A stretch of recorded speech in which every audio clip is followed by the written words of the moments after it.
الكتاب المبين إنا أنزلناه قرآنا عربيا لعلكم تعقلون نحن نقص عليك أحسن القصص بما أوحينا إليك هذا القرآن وإن كنت من قبله لمن الغافلين إذ قال يوسف لأبيه يا أبت إني رأيت 11 كوكبا والشمس والقمر إني رأيت 11 كوكبا والشمس والقمر رأيتهم لي ساجدين قال يا بني لا تقصص رؤياك على إخوتك فيكيدوا لك كيدا إن الشيطان للإنسان عدو مبين وكذلك يجتبيك ربك ويعلمك من تأويل الأحاديث ويتم نعمته عليك وعلى آل يعقوب كما أتمها على أبويك من قبل إبراهيم وإسحاق إن ربك عليم حكيم لقد كان في يوسف وإخوته آيات للسائلين إذ قالوا ليوسف وأخوه أحب إلى أبينا منا ونحن عصبة إن أبانا لفي ضلال مبين اقتلوا يوسف أو اطرحوه أرضا يخل لكم وجه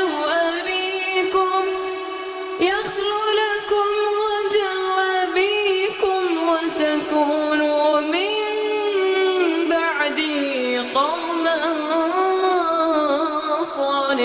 صالحين قال قائل منهم لا تقتلوا يوسف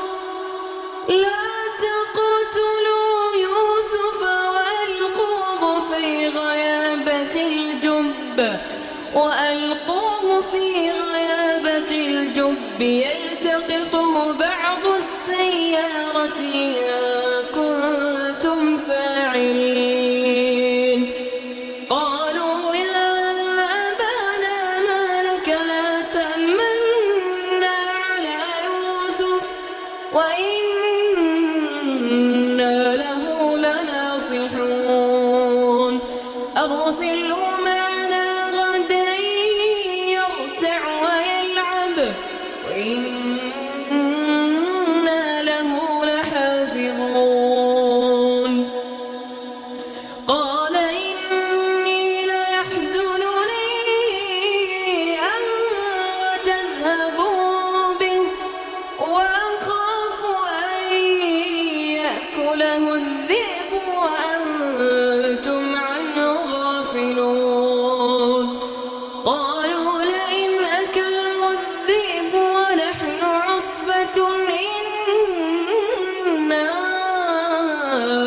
إذا لخاسرون فلما ذهبوا به وأجمعوا أن يجعلوه في غيابة الجب وأوحينا إليه لتنبئنهم بأمرهم هذا وهم لا يشعرون وجاءوا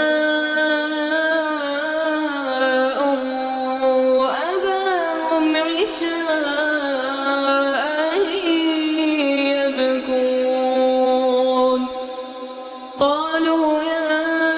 أبانا إنا ذهبنا نستبق وتركنا يوسف عند متاعنا فأكله الذئب وما أنت بمؤمن لنا ولو كنا صادقين. وجاءوا على قميصه بدم كذب قال بل سولت لكم أنفسكم أمرا فصبر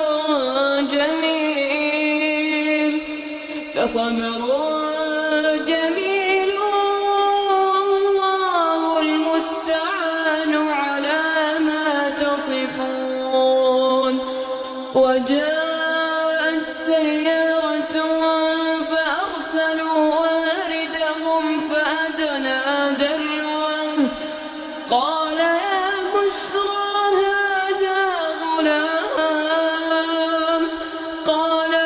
بشرى هذا غلام وأسروه بضاعة والله عليم بما يعملون. وشروه بثمن بخس دراهم معدودة وكانوا فيه من الزاهدين. وقال الذي اشتراه من مصر لامرأته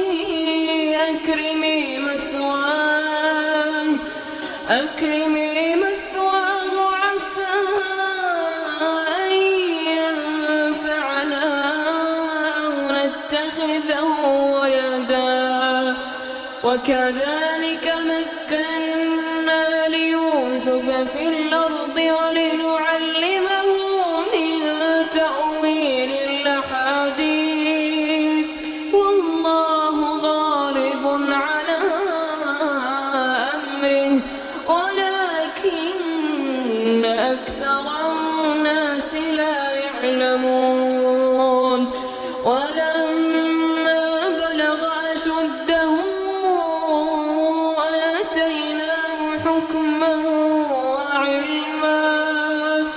آتيناه حكما وعلما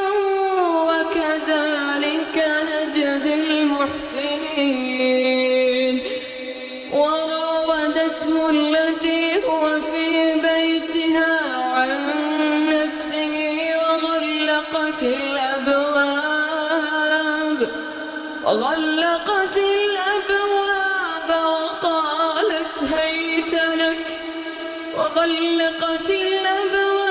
وقالت هيت لك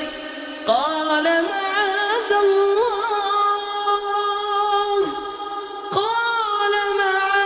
الله إنه ربي أحسن مثواي